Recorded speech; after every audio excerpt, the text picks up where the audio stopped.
Nandito pa ako sa Saudi Arabia. Gusto ko na po umuwi. Humihingi po ako ng tulong na gusto ko na po umuwi. Tagal na po tapos ang kontrata ko pero ayaw po akong pauwi ng amo ko. Please po, humihingi po ako ng tulong. Grabe idol. Gusto ko na po umuwi. Ayaw po ako bilihan ng ticket. Nahihirapan na po ako dito. Na palagi po akong pinag-iinitan ng ulo ng amo ko. Siya po si Ma'am Maridel Lopez at nasa kabilang linya po natin si Sir Magellan Lopez, ang kanyang mister. Hi sir, magandang hapon po. Magandang hapon rin po, Atty. Apo, Sir Magellan, nakakausap niyo po si misis niyo? Opo po, sir. Gano'n katagal na po ba si Ma'am Maridel doon? 2 years and 10 months na, 9 months na, sir. Pero dapat 2 years lang po. Opo, sir. Kasi mag-isang taon na siya sa May ulit. Opo, sir. Bagti 3 years na yun. Kamusta naman po si Miss Maridel doon? Nandun sa kapatid na, sir. Sumama na, umalis na siya sa amo niya. Pinaalis yung pinapunta sa kapatid niya, sir. Sino po ang nagpapunta? Yung dati ng amo, sir. Pero ganun pa man, hindi pa rin siya binibigyan ng ticket, hindi pa rin pinapauwi. Hindi pa, sir. Ma'am Maridel, magandang hapon po. Magandang hapon po, sir. Ma'am, kamusta po kayo dyan? Okay naman po, pero pinapunta po ako ng amo ko dito sa kapatid niya. Kamusta po? Isang linggo po ako nung kahapon. Opo. Pero safe po ba kayo dyan, ma'am? Safe naman po, pero pag nandun ako sa bahay nila, palagi po siyang nagagalit ganon. Palagi siyang galit sa akin kung may kunting lang. Bakit daw po? Ewan ko, kahit nag-away silang mag-asawa, nadadamay po ako. Pero ma'am, yung simula po ng simula po ng kontrata nyo, ganyan na siya, yung 2 years pa.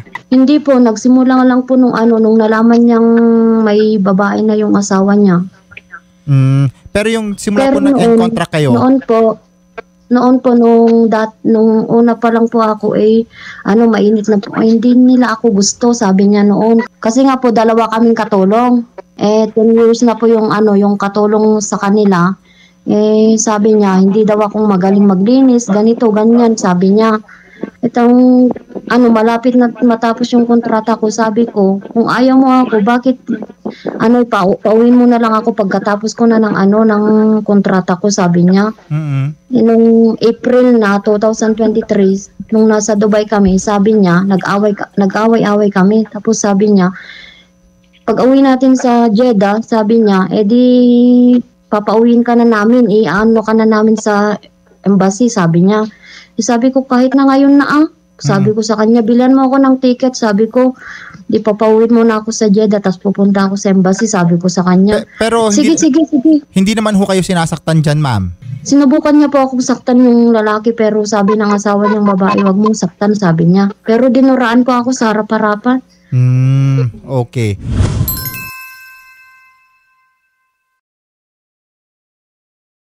Yung manpower nyo ba, hindi nyo nakakausap? Yung Shiba International?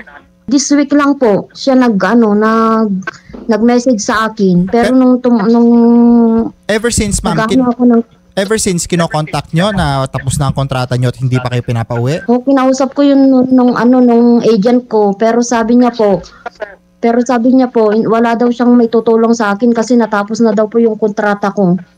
Okay. Ayun lang po nire-reply sa inyo. Dinidribble lang kayo, kumbaga. Okay, nung nalaman na nilang nagpapatulpo ako, dun lang po ako inad sa messenger. Okay. Sige, ma'am. Andito naman sa kabilang linya, si Miss Evelyn Yang, yung welfare officer. Siya po ba'y nakakausap nyo? Hindi po, si Ma'am Rose po yun. Ma'am Rose. Okay, sige. Itanong natin sa kanya, Miss Evelyn Yang, magandang hapon po. Good afternoon po. Ma'am, good afternoon. Si Attorney Ilaya po ito ng Wanted sa radyo. Apo, ma'am, andito po sa kabilang linya natin si Miss Maridel Lopez, Supposedly, sa inyo siya. Napadala nyo sa Middle East. Nag-end contract na as early as May last year pa. Pero hanggang ngayon, ma'am, andun pa rin po. Bakit po ganon? Oo nga po, sir. Kasi yung sarado na po yung FRA. Yung former employee naman po nila, nakakausap naman po namin. Kaya lang, etong lately, hindi na po siya nagre-respond. Sino hindi nagre-respond? Yung kausap po namin dun sa FRA. Yung pero ma'am, aware kayo na Aware kayo na end contract na to? Opo, ano na lang naman po namin yan nung nakareceive na po kami ng email na ayaw siyang pauwiin ng amo. Kaya nga ma'am, wala kayong ginawang extraction sa kanya since end contract na? You would have been informed kung nag-renew siya ng contract, tama po? Opo. O, edi alam niyong walang contract na bago, tama po? Opo. Bakit po hindi siya pinauwi? Hindi siya ginawa ng paraan para maiuwi dito sa Pilipinas? Gayong nagme-message naman po pala sa inyong iuwi siya sa Pilipinas. Ito na lang po siya nag-message, sir. Mini-message daw niya yung agent niya, si Ma'am Rose. Agent, staff po yun. Oh, yun. And even then, you should have been aware na tapos na ang kontrata niya as early as May 2023. Opo. Wala daw kayong ginagawa eh. Meron naman po. Kinukontak po namin yung dati pong employee po dun sa FRA. Oh, but regardless, andyan pa rin siya. Nasa Middle East pa rin siya. Gustong-gusto nang umuwi ng tao. Oh. Opo. O, so anong gagawin natin? Kung pwede po sana, sir, hingi po namin yung number po ng employer niya. Number ng employer? Wala ba kayong kopya? Wala kayong number ng employer niya? Hindi na po makontak po, sir, dun sa kontrata niya, yung employer. Hindi ba trabaho nyo dapat yan? Dapat lahat ng pinapadala nyo sa ibang bansa, monitor dyan, asan sila, sinong employer nila, anong contact number ng employer nila. Tama po. Opo. Dahil kung magkataon, ay kung magka-emergency, o tulad niyan, there are threats na masaktan si Ma'am Maridel doon. Paano gagawin natin? Hahanapin nyo pa rin yung number. Hingin na lang po namin yung number, sir. Kami na po kukontak sa employer. Oh. Ngayon lang, nung tinawagan na kayo, ngayon lang, nung lumapit na dito sa tanggapan, dapat ma'am, responsibilidad nyo po yan, ma'am. Responsibilidad Opo, sir, ng... inaano po namin sa FRA. Kasama po sa ano niyan, kasama po sa mandate niyan sa batas na i-monitor ang welfare ng mga pinapadala nyo sa ibang bansa. Tama po? Opo, tama po. Okay, so ang madalit sabi dito ma'am, hanggat hindi nyo nakukuha number na employer, hindi nyo magagawa ng paraan para maiuwi si Miss Maridel. Tama po? Sir, gagawa naman po kami ng paraan hingi na nga po sana kami ng tulong sa polo Kaya naman palang gawa ng paraan. Bakit kailangan pa umabot dito ma'am? Kailangan pa tumagal ng 9 months sa Middle East yung pinadala nyo. Ganun ba kayo sa lahat ng pinapadala nyo ma'am? Hindi naman po, sir. Bakit ganito nangyari kay Miss Maridel? Kasi nga po yung FRA po, sir. So hindi na lang ginawa na paraan, hinayaan na lang doon si Miss Maridel? Nung una po kasi sumasagot naman po sila, ngayon hindi na po. Hindi na sila nagre-respond. So hindi nyo minomonitor talaga yung ano nyo, yung mga pinapadala nyo dito? Minomonitor naman po, sir, through FRA.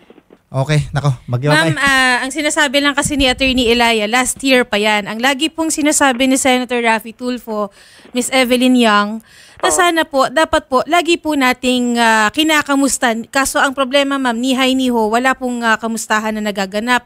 Ultimo employer nila, ma'am, wala po kayong contact. Di po ba? So yun lang po yung sinasabi ni Attorney Elia, na sana po dapat lagi kayong updated. Attorney Sherilyn Malonzo, ang ating Director for Operations ng OWA. Nasa linya natin, Attorney. Attorney Sherilyn, magandang hapon po. Magandang hapon po. Apo, narinig po naman po natin siguro yung napag-uusapan sa kabilang linya, no? Paano Yes, po ba attorney. magandang gawin natin dito since end contract na po since May 2023 si Miss Maridel Lopez? Actually, narinig ko po at katulad nyo po, no, nakakataas ng dugo yung sinagot po sa atin.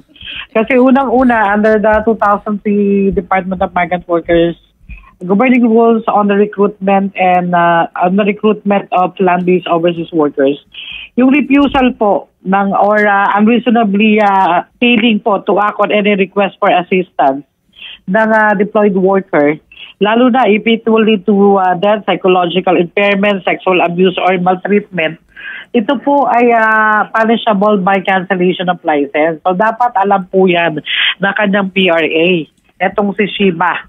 So kasi narinig ko hindi rin nila alam yung number ng employer.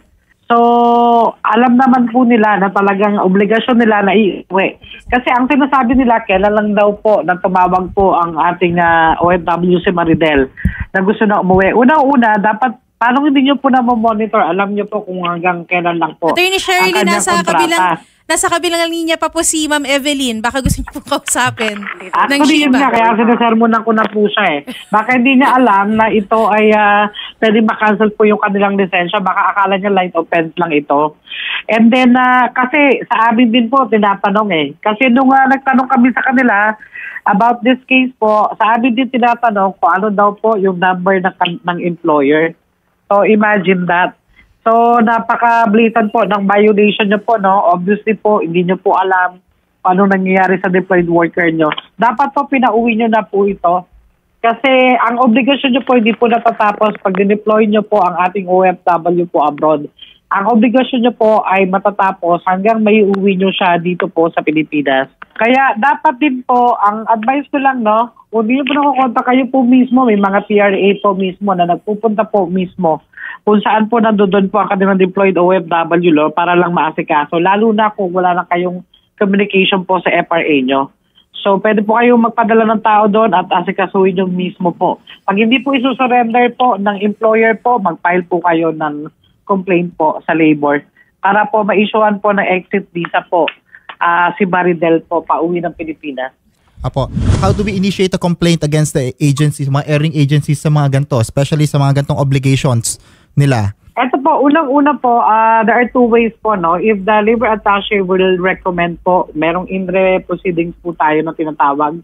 At meron din po na yung by filing po ng ating complainant, which is si Maridel. Pag umuwi po siya sa Pilipinas, pwede po siya mag-file po sa Department of Migrant Workers nearest the place of her residence. Okay.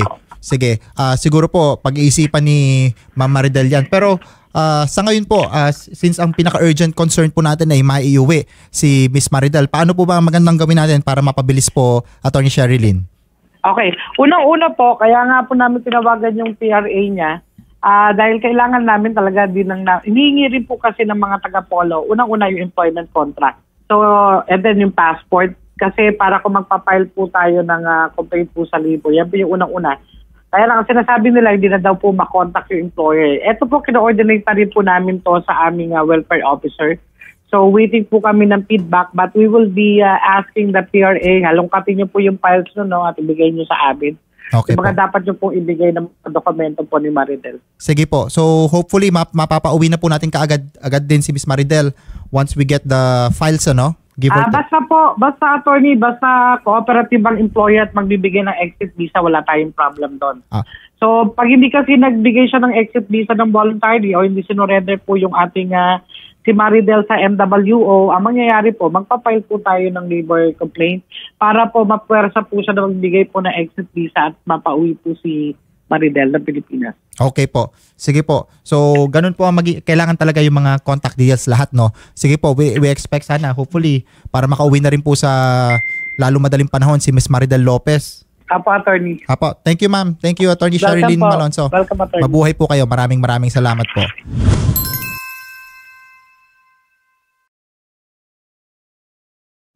Miss Evelyn, narinig nyo naman ang pinaka-concern natin ngayon, maipauwi si Miss Maridel. So we expect your full cooperation dito.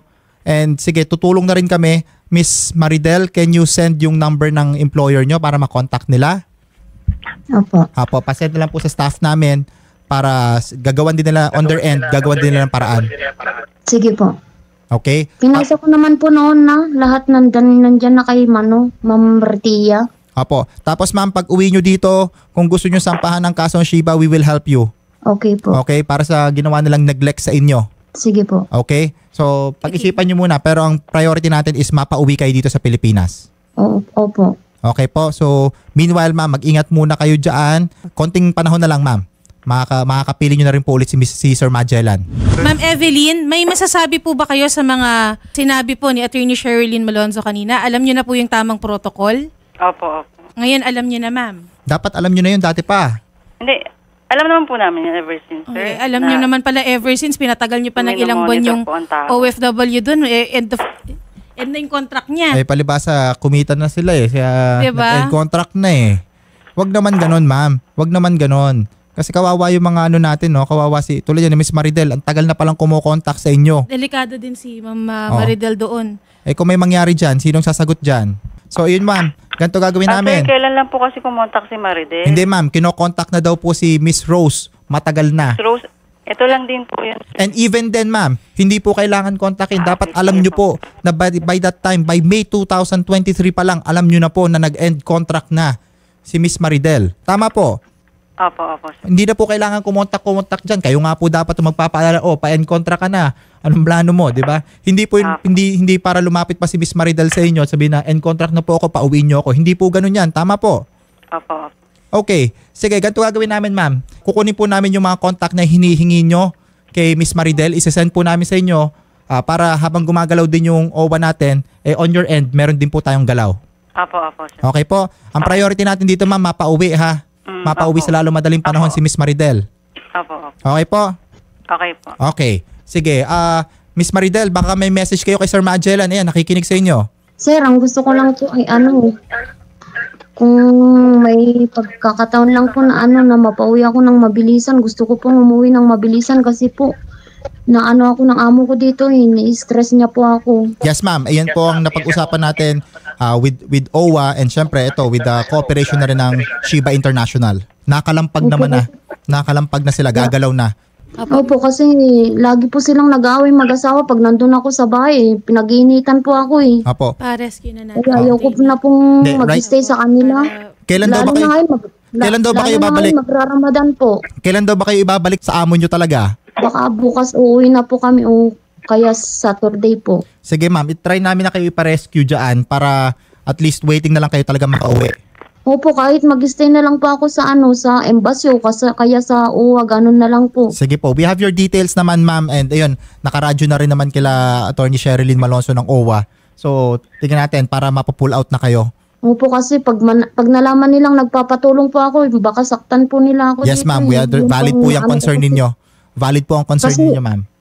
Kasi nga, na-try na nga din na tinawagan ng embassy dito. Sinabi niya po na may utang daw po ako na 10,000 riyal sa kanya. Wala naman kahit 1 riyal. Kaya yun, naisipan kong palapitin yung asawa ko dun sa na lang po. Sa tulpo kaya po. Pero ma'am, etong 9 months ninyo dyan, yung in-stay nyo dyan, nabayaran naman kayo ng sweldo? Binayaran naman po. Kapareho Pero pa rin nung nasa kontrata ninyo? Opo, nung tumawag po ako sa embassy na gusto ko pong umuwi na, yun po ang sinabi niya na may utang daw po ako na 10,000 riyal sa kanila. Kaya yun, dun ako natakot po. Ginagawa ng paraan para mapastay kayo dyan. In any case, sige ma'am, iano po natin, itatawag na rin, itatry namin kayo ipa-extract dyan para at least safe kayo habang nag-aantay kayo ng pauwi dito sa Pilipinas. Opo, Okay yun po. po ang gusto ko. Ayaw ko na pong mag-stay sa bahay nila. Apo. Mag-ingat lang po kayo ma'am. Pero syempre, ayun, gagalaw na po tayo dito. Okay? Sa side natin dito sa Pilipinas, gawa natin ang paraan na the goal is mapauwi kayo sa lalong madaling panahon. Ngayon, pag nakauwi po kayo dito, kung anong gusto nyong gawin with Shiba, we will help you. Kung gusto nyo file ng kaso, pwede naman po yan. Okay po? Okay po. Okay. Sir Magellan, ano po yung gusto nyong imensahe kay Ma'am Maridel? Palakasin nyo lang po yung loob niya, sir. Tama-tama. Kaka-February 14, no? Mag-iingat ka na lang dyan. Ano man tawagan nyo? Lambingin mo naman. Palakasin mo naman yung loob. Oo. Lagi kami nag-uusap, sir. Mahihain ka. Mahihain ka, Magellan. Ikaw na lang, Miss Maridel. Baka may gusto ka sabihin sa iyong esposo. Sige, maghintay ka na lang dyan. Sana sa madaling panahon, magkikita na tayo. Kita ko na yung mga anak ko. Sige. Kung ayaw mag-message sa inyong esposo, sa mga anak na lang ma'am. Baka may message kayo sa inyong mga anak. Mapapanood po nila ito. Jan Clarence, May, magdasal lang kayo palagi ha. Para mapauwi na si mama. Para makikita-kita na lang tayo ulit. Magkakasama-sama na. Yun na po ang hiling nila palagi na mapauwi na ako. Tinatanong nila palagi kung kailan ako uuwi. Pero hindi ko naman masabi kung kailan. Kasi di naman ako binibigyan ng ticket, ng exit. Nausap din ako ng amo ko na nabigyan ako ng new contract para mapauwi na, pero wala din eh. Kahit anong gawin ko, hindi naman ako makauwi. Mag-pray lang kayo para makauwi na si mama. Madaling panahon, okay? Apo ma'am, parating na po ang tulong. Kapit lang. Konting kapit na lang ma'am. Makakapiling nyo na rin po inyong pamilya dito sa Pilipinas. Okay po? Salamat po, sir. Sige po, ma'am. Sige Okay. po. Ma'am Maridel, wag niyo pong ibababa yung linya ha. Kakausapin pa rin po kayo ng staff po namin para sa ibang detalye po. Sir Magellan, maraming salamat po. Antayin niyo lamang po yung tawag ng aming staff at kapag susunduin na po natin, makakauwi na po si Ma'am Maridel, sasama po kami sa inyo sa pagsundo sa kanya. Apo. Sige, attorney, ma'am, maraming salamat. Wala pong anuman, Sir Magellan. Kapit lang din po at dasal-dasal. Okay, Miss Evelyn, asahan po namin ang tulong nila ha. Maraming salamat po. Apo.